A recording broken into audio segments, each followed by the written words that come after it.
અરે, આવી ગયા? ચલો, આજે છે ને ચા થોડી ધીરે ધીરે પીશું. વાંધો નથી ને? હમ કારણ કે આજે જે વાત કરવાની છે ને મારે, એ થોડું દિલથી સાંભળવાની છે. સૌથી પહેલા તો મારે એક સવાલ પૂછવો છે. છેલ્લે ક્યારે કોઈએ તમને પૂછ્યું હતું, તું ખરેખર કેમ છે? મતલબ ખરેખર, હો.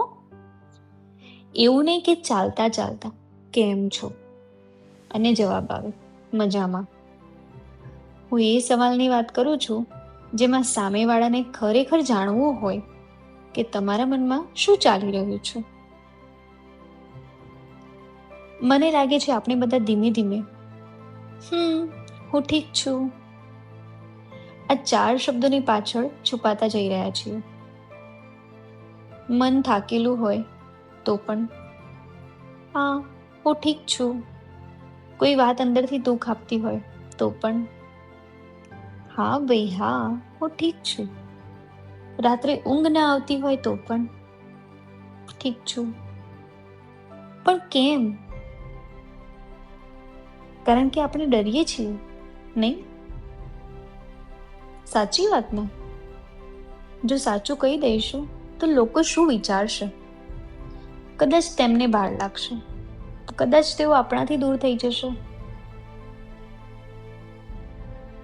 પણ જાણો છો, હંમેશા મજબૂત દેખાવાનો પ્રયત્ન પણ એક દિવસ માણસને થકવી નાખે છે.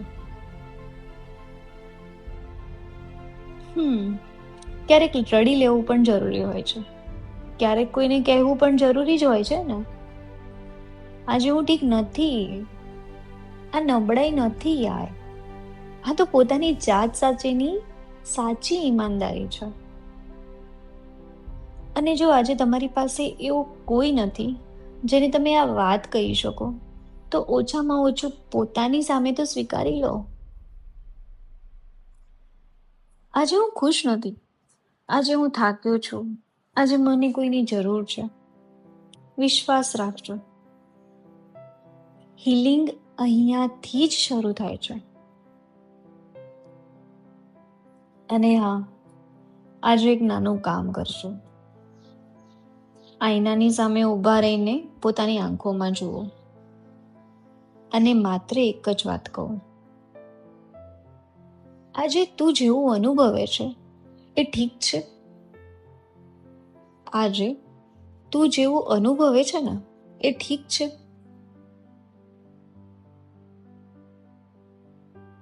બસ એટલું જ. જતા જતા એક વાત યાદ રાખજો, હું ઠીક છું કહેવું જરૂરી નથી. ક્યારેક આજે મન સારું નથી એ કહેવું પણ હિંમત જ કહેવાય. તો ચાલો, આજ માટે આટલું જ. ચા પૂરી થઈ ગઈ હશે તમારી, પણ આશા રાખું છું કે આજે તમારા મનનો થોડોક ભાર હળવો થયો હશે. નહીં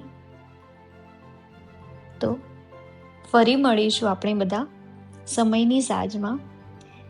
ત્યાં સુધી પોતાની સાથે થોડા નરમ રહેજો. અને હા, પોતાનું ધ્યાન તો તમારે રાખવાનું જ છે હવે. કેમ કે આ સફરમાં તમે એકલા નથી. હું છું ને તમારી સાથે, અહીંયા જ છું. અને આપણે સમયની સાંજમાં એક કપ ચા તો જરૂર પીવાની છે. તો ફરી મળીએ.